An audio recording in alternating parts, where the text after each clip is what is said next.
بسم اللہ الرحمن الرحیم الحمد للہ وکفا والصلاة والسلام علی سیدنا المصطفیٰ وعلی آلہ واصحابہ وبارک وسلم تسلیما کثیرا کثیرا طیبا مبارکا فیہ مبارکا علیہ کما یحب ربنا ویرضا جل جلالہ عم نوالہ۔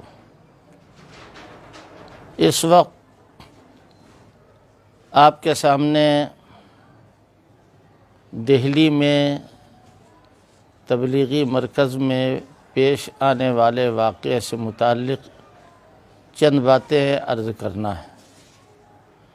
پہلی بات تو یہ کہ تبلیغی کام کوئی نیا نہیں ہے، بلکہ قرآن پاک میں اللہ پاک نے تبلیغ کا متعدد موقعوں پر ذکر فرمایا ہے، احادیث مبارکہ بھری ہوئی ہیں۔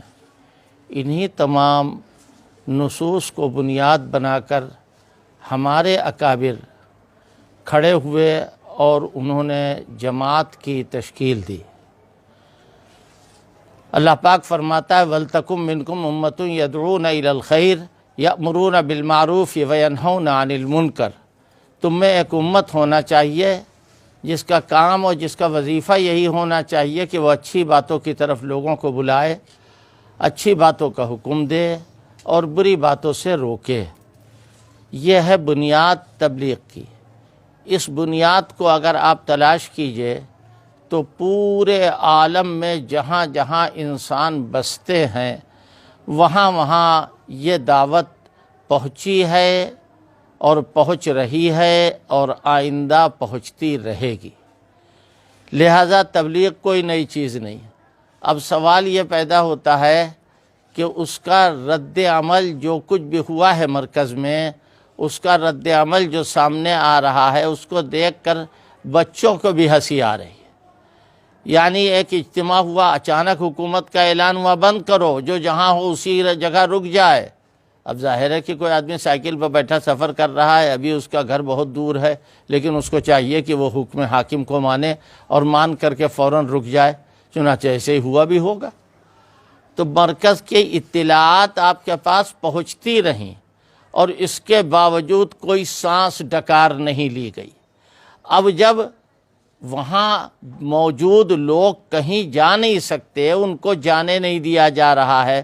ساری دنیا جانتی ہے کہ آج کل ہماری مسجدوں میں اذانیں ہو رہی ہیں مگر نماز نہیں ہو رہی۔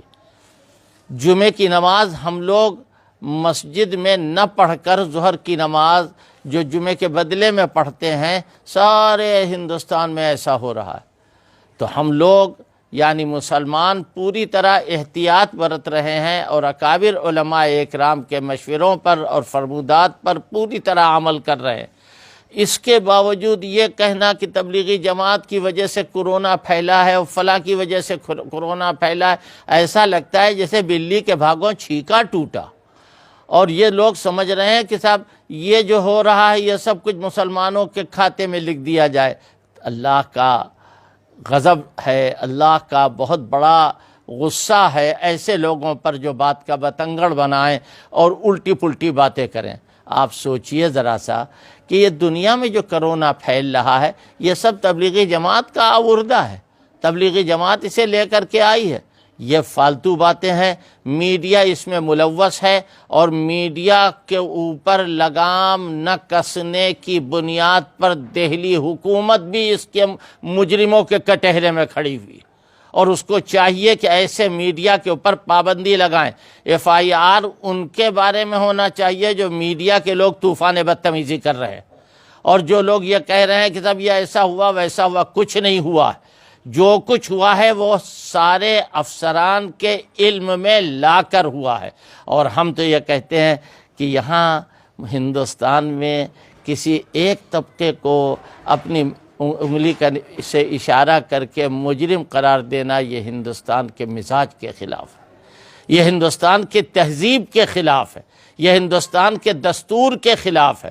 آپ کو معلوم ہونا چاہیے کہ ہمارا ملک جس کا مزاج، جس کا قوام جمہوریت ہے، آزادی کے بعد کیا ہوا؟ سارے لوگ جو ہیں وہ اس بات پر متفق ہوئے ہمارے اکابر کے محنتوں کے نتیجے میں کہ ملک کا کوئی مذہب نہیں ہوگا، یہاں جو مذہب اپنے اپنے طریقے کے مطابق اپنی عبادت کرے گا حکومت اس کا معاون بنے گی۔ ہاں بس یہ ہے کہ کوئی ایسی بات نہ ہو کہ جس سے کسی کی مذمت ہو، کسی کی برائی ہو۔ اسی لیے ہم لوگ یہ بات کہتے ہیں کہ بھئی اپنا کام کرو، دوسروں کی مذمت مت کرو، دوسروں کی برائی نہ کرو۔ تو میرے خیال میں تبلیغ کے مرکز میں جو کچھ بھی ہوا ہے وہ ایک سوچی سمجھی سازش کا نتیجہ ہے۔ اب ہمارا اور آپ کا امتحان یہ ہے کہ ہم پوری طرح حکومت کے جو احکام ہیں، انتظامیہ کی جو پالیسی ہے اس کو اپنائیں، اور ہرگز نہ باہر مجمع لگائیں نہ اندر مجمع لگائیں، نہ مسجدوں میں جائیں، جس طرح نمازیں ہو رہی ہیں مسجد میں اسی طرح ہوتی رہے، اور دعا کریں اللہ تعالیٰ سے کہ اللہ یہ وقت ٹال دے۔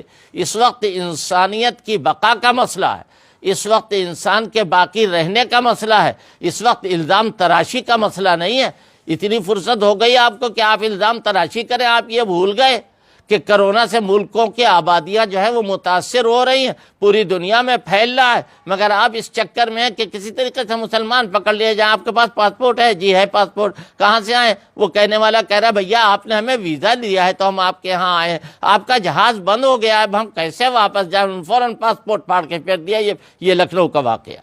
اس طرح کی اور بہت ساری باتیں کہ آپ مرکز ڈھونڈ رہے ہیں، آپ جماعت والوں کو ڈھونڈ رہے ہیں۔ اللہ کے بندو ہوش کا علاج کرو، ہوش کا علاج کرو۔ آج جو کچھ بھی ہو رہا ہے انسانیت کے لیے ہونا چاہیے، انسانوں کی بقا کے لیے ہونا چاہیے۔ ہماری پرانی آواز ہے کہ یہاں ہندوؤں کو نہ دیکھو، یہاں مسلمانوں کو نہ دیکھو، یہاں سکھوں کو نہ دیکھو، یہاں عیسائیوں کو نہ دیکھو، یہاں انسان کو دیکھو، اور انسان کو دیکھ کر کے اس کی خدمت کرو۔ اس خدمت کے لیے کتنے لوگ آگے بڑھ رہے ہیں۔ ملک کے اوپر تو سب کا دعویٰ ہے، ملک پر سب لوگ راج کرنا چاہتے ہیں، لیکن ملک کی بقا کی طرف کسی کا دھیان نہیں ہے۔